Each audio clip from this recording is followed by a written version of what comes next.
दोस्त, अभिषेक शर्मा को फाइन देना पड़ रहा है। हाँ दोस्त, बिल्कुल सही सुना आपने। यह जुर्माना उन्हें कोलकाता नाइट राइडर्स के खिलाफ मैच के बाद लगाया गया है, लेकिन क्यों और किस वजह से, आइए पूरी कहानी समझते हैं। क्रिकेट के मैदान पर कभी कभी ऐसे पल आते हैं जब बैटिंग का तूफान थम जाता है, लेकिन विवाद की आग भड़क उठती है।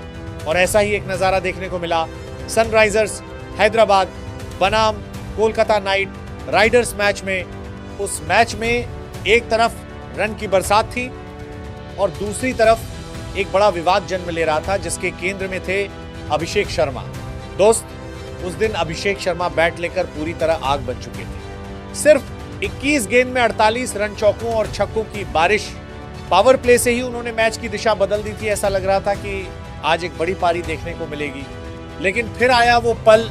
8 ओवर के 4 गेंद, शॉट खेला गया, गेंद हवा में गई, कैच पकड़ लिया गया। लेकिन सवाल यहीं से शुरू हुआ, क्या कैच साफ था? क्या गेंद जमीन से लगी थी?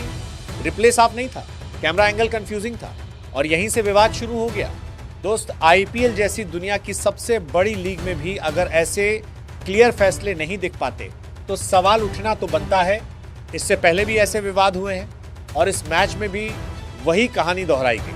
अंपायर ने आउट दे दिया, लेकिन सनराइजर्स हैदराबाद के फैंस और खुद अभिषेक शर्मा इस फैसले से सहमत नहीं थे, क्योंकि रिप्ले में यह साफ नहीं दिखा कि कैच वैध था या नहीं।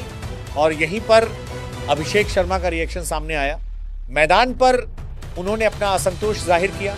रिपोर्ट के अनुसार अंपायर की ओर से कहा गया कि उन्होंने आपत्तिजनक शब्दों का इस्तेमाल किया। दोस्त, ये एक नेचुरल रिएक्शन भी हो सकता है। एक बैटर जो शानदार फॉर्म में हो, जो मैच बदल रहा हो, और उसे एक संदिग्ध फैसले पर आउट दिया जाए तो गुस्सा आना लाजमी है। लेकिन यहाँ आता है असली नियम।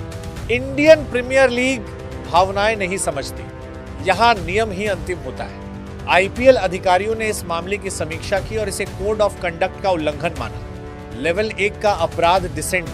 नतीजा, मैच फीस का 25% जुर्माना और उनके नाम के साथ जुड़ गया एक डिमेरिट पॉइंट। सुनने में छोटा लग सकता है, लेकिन यही डिमेरिट पॉइंट आगे चलकर बड़ी सजा का कारण बन सकता है। अब सबसे बड़ा सवाल यही है, क्या यह सजा सही थी? एक तरफ नियम कहते हैं अंपायर का फैसला अंतिम होता है, दूसरी तरफ हकीकत कहती है अगर फैसला ही संदिग्ध हो तो खिलाड़ी की प्रतिक्रिया क्या पूरी तरह गलत है?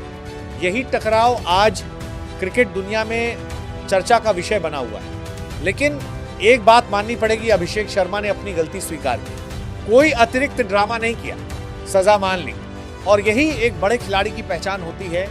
आखिर में दोस्त, ये घटना हमें फिर याद दिलाती है, क्रिकेट में सिर्फ रन बनाना ही काफी नहीं है, व्यवहार भी उतना ही जरूरी है। लेकिन अंदर ही अंदर एक सवाल रह जाता है, अगर कैच साफ नहीं था तो क्या सिर्फ बल्लेबाज ही दोषी है, या फिर पूरे सिस्टम में भी कहीं ना कहीं कमी है?